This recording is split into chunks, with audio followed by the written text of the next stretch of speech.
Years ago, was teaching first aid, and it was a paramedic friend of mine, who's also teaching first aid, was talking to me about how paramedics are actually just first aiders that drive a taxi. And I go, okay, what do you mean? Like, what does that mean?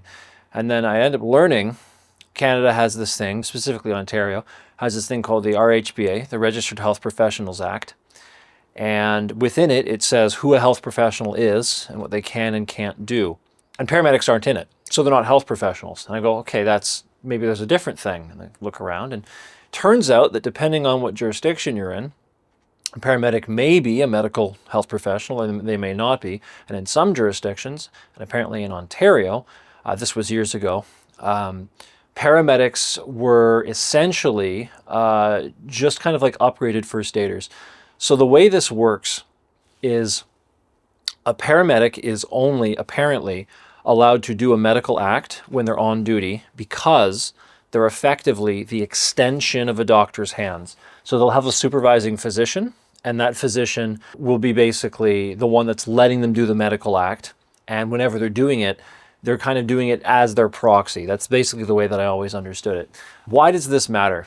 When we rolled out our Stop the Bleed or more advanced bleeding training stuff, this is a medically controlled act. We were looking at teaching people in the public to help with giving them skills for gunshots, massive bleeds, and the sort of wounds where direct pressure and rest wouldn't be enough, and they'd have to know a bit more, or the person bleeds out before paramedics even get there. You saw a big push for this, I believe, after Sandy Hook, the Sandy Hook school shooting. There was a bigger push in America for this sort of training, and then the idea of giving wound packing and stuff like that got more in the public domain. So okay, so you're teaching a medically controlled act. I'm not regulated under the RHPA. I can't teach this stuff. First aid instructors can't teach this stuff. So I was like, okay, so I need to hire medical professionals and have them teach that. Okay, so I looked at medical professionals. I said, well, let's go hire paramedics. Paramedics can't teach it. They're not allowed. And I went, wait a minute, but paramedics do wound packing every day. Why can't they teach wound packing? Turns out, and this is from me quoting the anonymous paramedic here, the reason why a paramedic, practically speaking, doesn't teach wound packing is because in order for them to teach every single individual session, they would have to get approval from their supervising doc. And according to the paramedic, frankly, the supervising doc would just deny it, ask for the contact, and want to go teach the thing themselves to get side money. So, so the relationship with the doc is such, apparently, that they're just like, it's not worth wasting my time. The doc's not going to approve it. I'm not going to be able to do this. So apparently paramedics just weren't allowed to do it. So that's kind of where a lot of this came from. Turns out nurses can, doctors can, other people can, but you can't use paramedics for this stuff because they're not medical health professionals in some jurisdictions.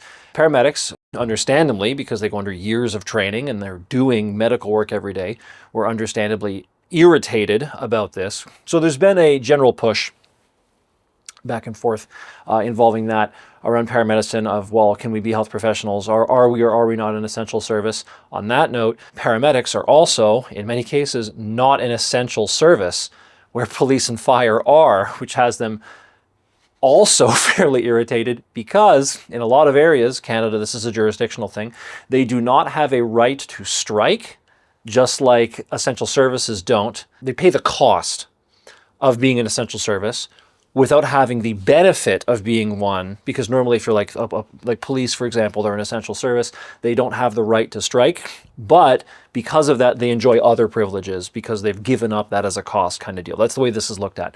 But paramedics are kind of in this limbo where they're an essential, but not really, and it's like, well, what am I, right?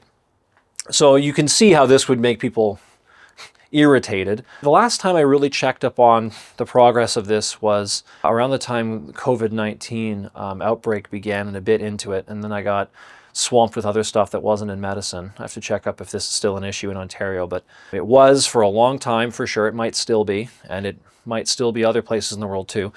This idea that paramedics are just, taxi drivers that are we're more nuanced. They're actually the extension of a doctor's hands. But the reality is, if their supervising doc just calls them for any reason and says, you can't do that, then they can't do it. Their ability to do what they do with anything pretty much beyond first aid, not allowed. Whereas a nurse could say, well, I'm a health professional. I have my own license. I'm allowed to do what I can do with my scope of practice. It's a different dynamic. So yeah, they're not very happy about that. Yeah. Interesting little thing there.